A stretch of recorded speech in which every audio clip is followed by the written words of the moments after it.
بسم الله الرحمن الرحيم. الحمد لله رب العالمين. وصل يا ربي على محمد وآله الطاهرين. اللهم صل على محمد وآل محمد وعجل فرجهم. وعجل لوليك الفرج يا كريم. واجعل فرجنا بفرجه يا أرحم الراحمين. توكلت على الله العظيم.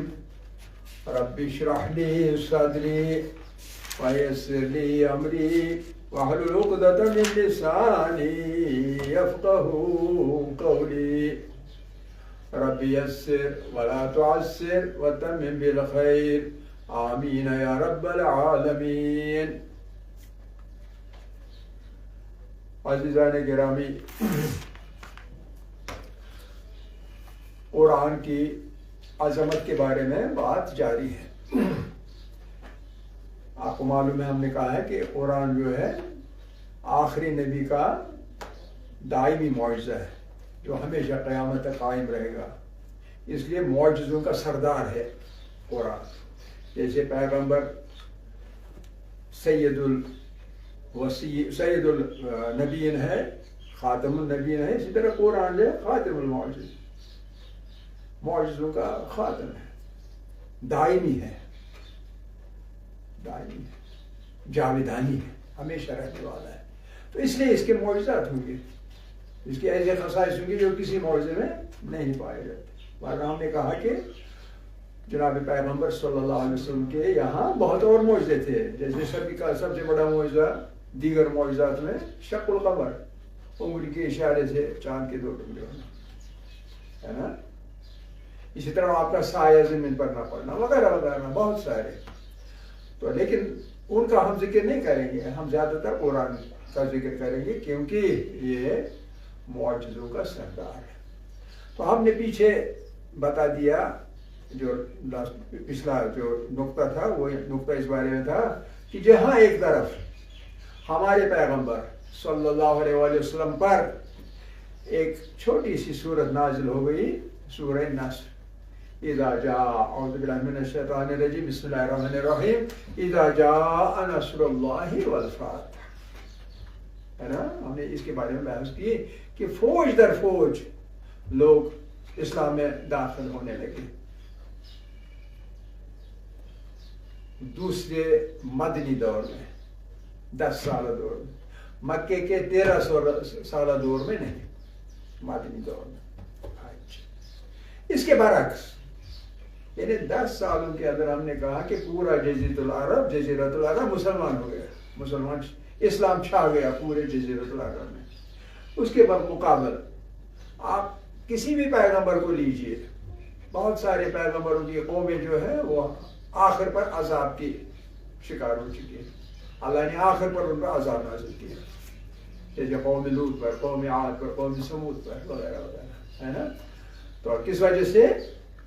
کیونکہ لوگ پیغمبر کا نہیں مانتے تھے، وہ ایمان نہیں لاتے تھے. اس طرح فوج در فوج میجارٹی کے طور پر ایک کدو مومن بن جاتے تھے. جیسے ہم نے حضرت نوح علیہ نبی علیہ السلام کی بات کی، کیا 950 سالہ آپ کی تبلیغ کی زندگی ہے. تبلیغ زندگی ان کی بڑی لمبی تھی، لیکن تبلیغ 950 سال کے لیے کی، اور پھر آخر پر انہوں نے صرف 72 اغیار کو مومن بنایا اور اپنے گھر کے 8 لوگوں کو. اپنے گھر میں سے بھی اس کا اپنا بیٹا بھی ایمان نہیں لا سکا. ٹھیک ہے نا. تو یہ فرق ہے ان کے بعثت میں اور ہمارے پیغمبر صلی اللہ علیہ وسلم کی بعثت میں. ٹھیک ہے نا. تو نوح کی بات ہم نے کہی تھی کہ آخر پر کیا ہوا.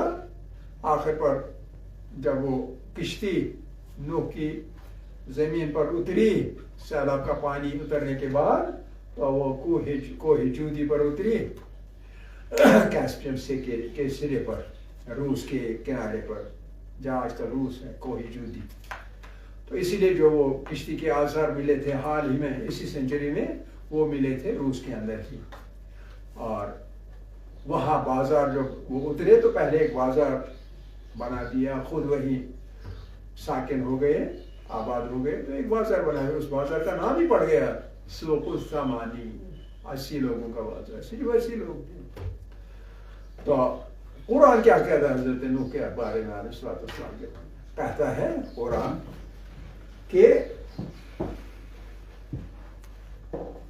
حضرت نوح نے خدا کے یہاں عرض دائر کی، قال حضرت نوح نے کہا، قال اور رب رب رب رب یعنی میرے رب، یہ رب اس میں ربی ہے یا اس میں یہ حذف ہو جاتا ہے، قال رب اے میرے رب، انی دعوت، قال رب انی دعوت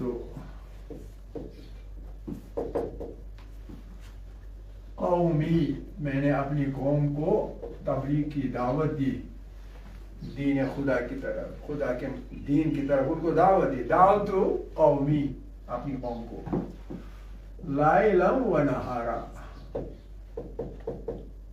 لیلا و نہارا، رات دن، میں نے تبلیغ کی رات دن، فلم یزدہم، فلم لیکن پھر زیادہ نہیں ہوا، فلم یزدہم، دعائی میری دعا نے ان پر کوئی اثر نہیں کیا، فلم یزدہم دعائی الا فرارا، جب میں تبلیغ کرنے بیٹھتا تھا تو وہ بھاگ جاتے تھے، الا فرارا، وَإِنِّي اور اس کے برعکس، وَإِنِّي جب بھی میں کیا کرتا تھا، کلما جب کبھی بھی، کلما دعوتہم جب بھی ان کو میں دعوت دیتا تھا، تبلیغ کرتا تھا، ان کو بلاتا تھا، دعوت ہی نہیں تبلیغ کرنا، بلانا، بلاتا تھا، تغفر لہم تاکہ ان کے گناہوں کی معافی ہو جائے، لہم ان کے لیے، جعلوا وہ کیا کرتے تھے، جعلوا ڈالتے تھے، جعلوا اصابعہم اپنی انگلیاں، اصابعہم اپنی انگلیاں ڈالتے تھے، فی آذانہم اپنے کانوں میں،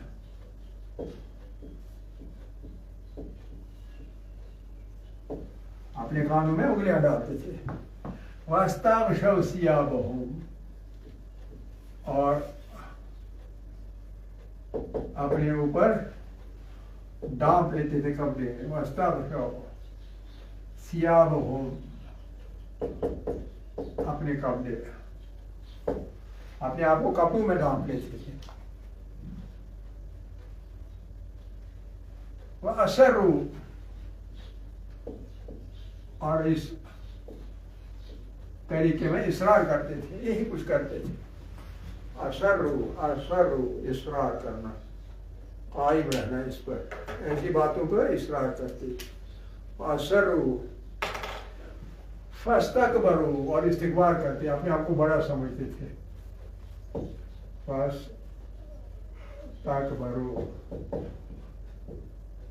استکبار کرتے تھے، گھمنڈ کرتے تھے، مجھے نیچا سمجھتے تھے، پس سمجھتے، اپنے آپ کو بلند سمجھتے تھے، بڑا آدمی چھوڑے کا نہیں مانتا ہے، اس وجہ سے استکبار تکبر کرتے تھے، واستکبروا استکبارا،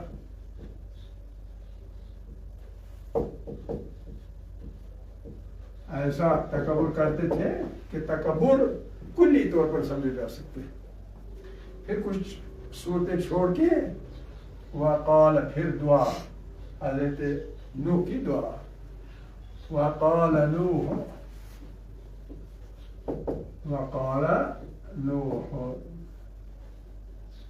رب لا تذر اے میرے رب نہ چھوڑ، رب لا تذر باقی نہ رکھ، رب لا تذر علی الارض زمین پر باقی نہ رکھ زمین پر من الکافرین کافروں میں سے من الکافرین دیارا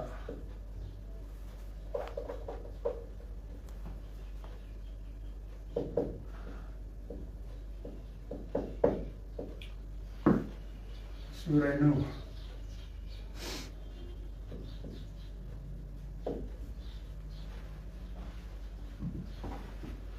لوگ کیا کرتے تھے آپ کی تبلیغ کے مقابلے میں؟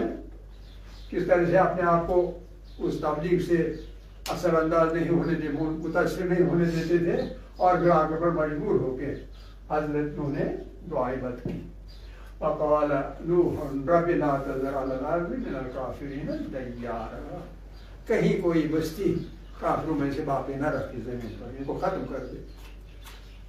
پھر اللہ کی طرف سے آرڈر آ گیا کہ کشتی بنا لو, جو کشتی میں ایمان کی کشتی میں چڑھے گا تو چڑھے گا بچے گا, جو نہیں بچے گا تو اس کو میں ختم کروں. اور ایسا ہی ہوا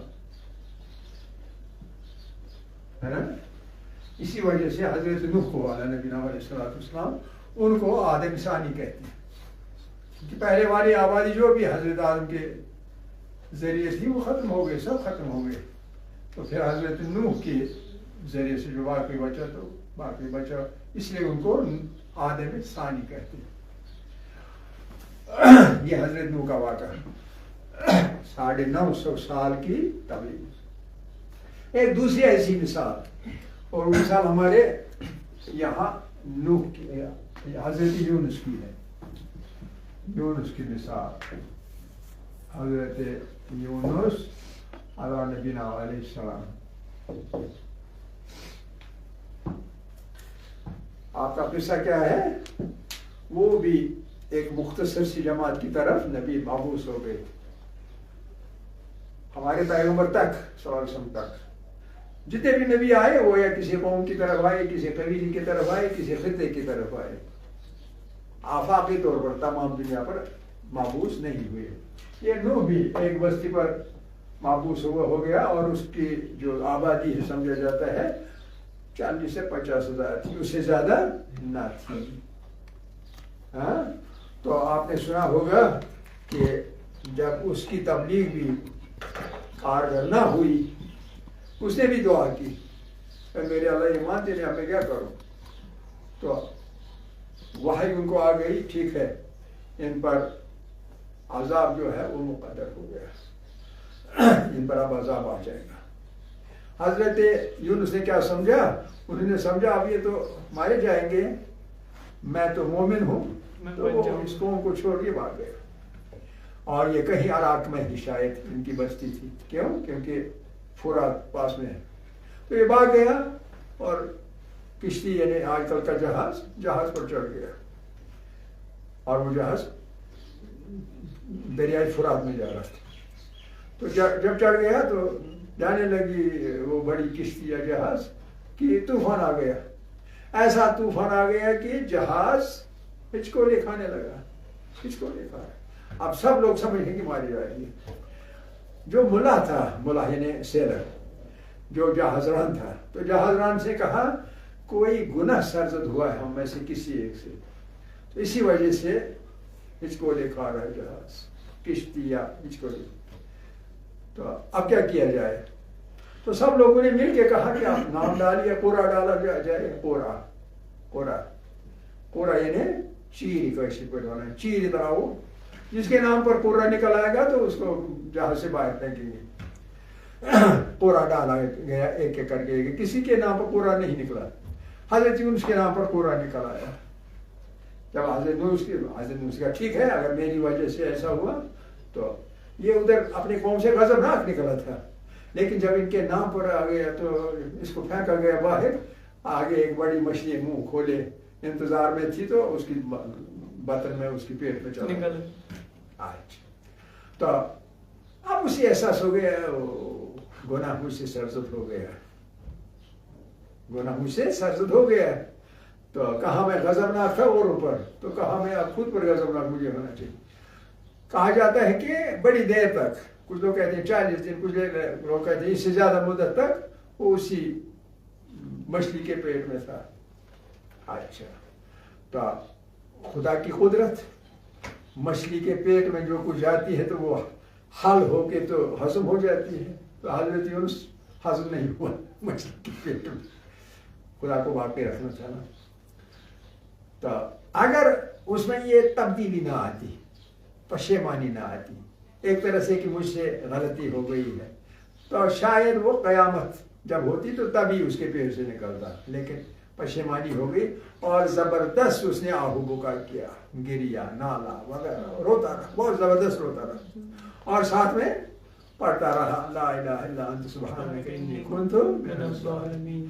اے میرے اللہ، لا الہ الا انت، کوئی معبود نہیں سوائے آپ کے، سبحانک، آپ ہر عیب ہر نقص سے پاک ہے، سبحانک انی کنت من الظالمین، اصل میں اپنے آپ کا ظالم خود ہوں، آپ کا مجھ پر کوئی ظلم نہیں، یہ میں نے خود اپنے آپ پر یہ ظلم کیا. سمجھ لیں نا. تو یہ آیت بھی آپ نوٹ کریں. آپ اکثر نماز غفیرہ میں پڑھتے ہیں وَظَنُّونِ ذَهَبَ مُغَاضِبًا فَظَنَّ أَن لَن نَقْدِرَ عَلَيْهِ فَنَادَى فِي الظُّلُمَاتِ. تو پھر ظلمات میں، یعنی مچھلی کے پیٹ کے ظلمات میں، اندھیرے میں اس نے آواز دی، دعا کی، وَنَادَى فِي الظُّلُمَاتِ. کیا آواز دی؟ لا الہ الا انت سبحانک انی کنت. پتہ نہیں کتنی بار پڑھا، روتا رہا، کتنا رویا، ادھر سے رویا، بدن سے نکل آتا تھا پانی، آنسو کا پانی، اور منہ میں ادھر سے کچھ جاتا نہیں تھا. ڈیہائیڈریشن کا کتنا خطرہ تھا، لیکن اس ڈیہائیڈریشن سے وہ مارا نہیں. پھر کیا، اللہ تو بہرحال رحیم ہے، غفور ہے. فاستجبنا له، پھر ہم نے اس کی دعا مستجاب دی. ونجیناہ، اور اسے نجات دے دی اس غم سے جس غم میں وہ تھا، من الغم. وکذالک ننجی المؤمنین، اور اسی طرح ہم مومن جو لوگ ہوتے ہیں ان کو بھی ہم اپنے اپنے غم سے نجات دیتے ہیں، بشرطے کہ وہ کبھی گناہ ہو تو توبہ کر لیں اور اپنے آپ کو خدا کی طرف اپنا رخ کر لیں، دنیا کی باقی چیزوں سے رخ اپنا پھیر دیں. تو یہ ہے سورہ انبیاء کی، الانبیاء، سورہ انبیاء کی 87 to 88 آیت، 87 سے 88 آیت، 88ویں آیت. تو یہ دو مثالیں کافی ہیں یہ بتانے کے لیے کہ جو تبلیغ تھی انبیاء کی، اور لہذا ان کی کتابوں کا اثر جو تھا وہ اتنا خاصا نہیں تھا جتنا ہمارے پیغمبر صلی اللہ علیہ وسلم کا اپنی تبلیغ کا اثر رہا، اور پھر قرآن کا اثر رہا. قرآن کی وجہ سے یہ سب قرآن کی وجہ سے ہو گیا.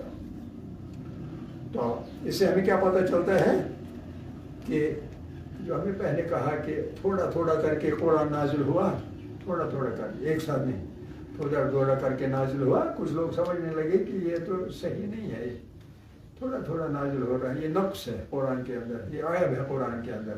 لیکن حقیقت یہ ہے کہ جب آدمی اس بارے میں سوچتا ہے کہ اصل میں یہ جو ہمارا پیغمبر صلی اللہ علیہ وسلم کا انقلابی اسلامی کا جو کامیاب ہونا ہے وہ باعث ہے اسی وجہ سے کہ جو یہ تدریجی طور پر نازل ہوا قرآن اسی کا نتیجہ ہے، اسی کا مرہون منت ہے انقلابی اسلامی کا کامیاب ہو جانا. ٹھیک ہے نا. تو یہ ایک نقطہ ہے. تو آگے چلتے ہیں. تو اگلا نقطہ جو ہے ہمارا وہ یہ ہے کہ آپ جانتے ہیں کہ جو قرآن کا چیلنج تھا، قرآن کا چیلنج آپ کو یاد ہوگا. قرآن کا چیلنج کیا تھا، یاد ہے یا نہیں؟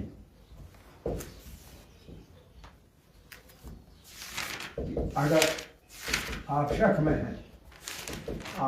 ہیں کہ قرآن آسمانی کتاب نہیں ہے، خدا کی طرف سے نازل نہیں ہوئی، وحی الہی نہیں ہے، بلکہ محمد صلی اللہ علیہ وسلم نے خود بنایا ہے، اگر آپ اس شک میں ہیں تو فاتو بھی صورت ایسی ایک صورت آپ بھی بنا کے لے آئے، اور ساتھ میں اوروں کو بھی شریک کار کرو. صرف آپ نہیں، اور بھی مل سکتے ہیں، تو بناؤ، پھر لے آؤ. ساتھ میں شاہد ہے اور بغیر خدا کے اگر آپ صادق ہیں سچے ہیں، اور ایسا نہیں ہے۔ اس زمانے کے لیے چیلنج تھا، لیکن یہ چیلنج کیا تھا؟ یہ چیلنج بھی دائمی ہے تا قیامت۔ چیلنج دائمی ہے، قیامت تک یہ چیلنج برقرار ہے، یعنی جب تک جو زمانے استقبال ہے تا قیامت جب بھی کوئی ایسا کر سکتا ہے تو خدا قبول کرے گا۔ ثابت ہو جائے گا کہ قرآن الہی کتاب نہیں ہے، کلام الہی نہیں ہے، لیکن نہ اب تک کسی نے یہ چیلنج قبول کر کے ایک سورہ بھی، چھوٹے سے چھوٹا سورہ بھی بنا کے پیش کیا، اور ہمارا یقین ہے، ہمیں اس بات پر ایمان ہے، اور نہ قیامت تک بنا سکے گا۔ چھوٹے سے چھوٹا سورہ والعصر سورہ عصر، اعوذ باللہ من الشیطان الرجیم، بسم اللہ الرحمن الرحیم، والعصر ان الانسان لفی خسر، اور بے دو آیتیں، اور تیسری آیت الا الذین آمنوا وعملوا الصالحات وتواصوا بالحق وتواصوا بالصبر، صرف تین آیتیں۔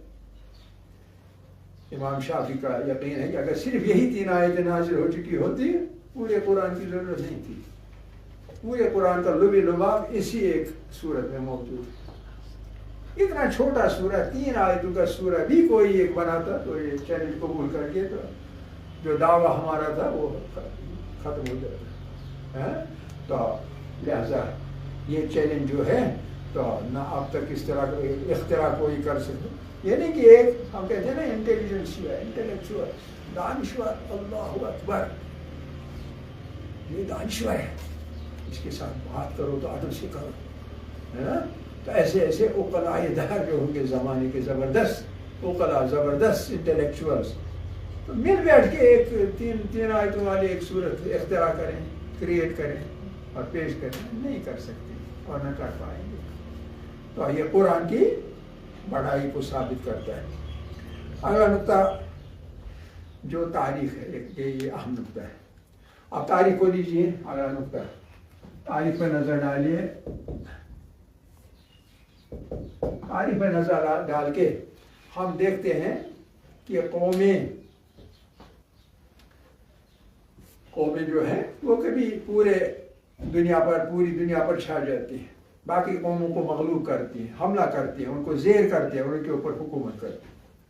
قومیں حاکم بن جاتی ہیں اور اوپر، ایک قوم غالب بن جاتی ہے تو حاکم بن جاتی ہے، باقی قومیں مغلوب ہو جاتی ہیں اور رعایا بن جاتی ہیں۔ یہ تاریخ تو یہی ہے۔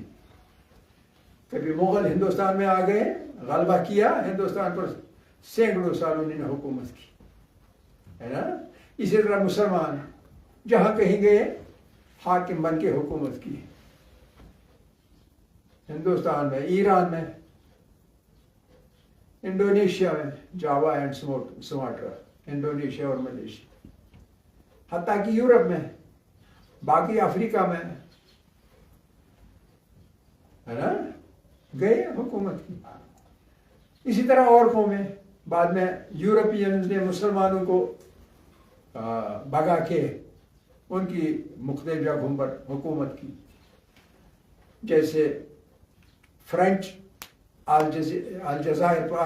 الجیریا پر حاکم بن گئے، برٹشرز پورے عرب پر حاکم بن گئے۔ لیکن ہمیں ایک چیز دیکھی، اور بھی یہ دیکھی، جب کوئی قوم جا کے کسی اور قوم پر حکومت کرتی ہے، ان کو مغلوب کرتی ہے، تو وہ لوگ جو ہوتے ہیں وہ حاکم کا دین قبول کرتے ہیں۔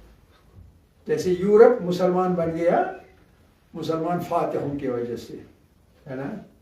اب ہمارے پاس کچھ مثالیں ہیں، جیسے منگول ہیں، ہلاکو خان، ہلاکو، اس نے مسلمانوں کے دارالخلافت اس وقت کے بغداد پر حملہ جب کیا، 30,000 کتب خانے جلا ڈالے اور لوگوں کو اتنا مارا کہ فرات کا پانی لال ہو گیا۔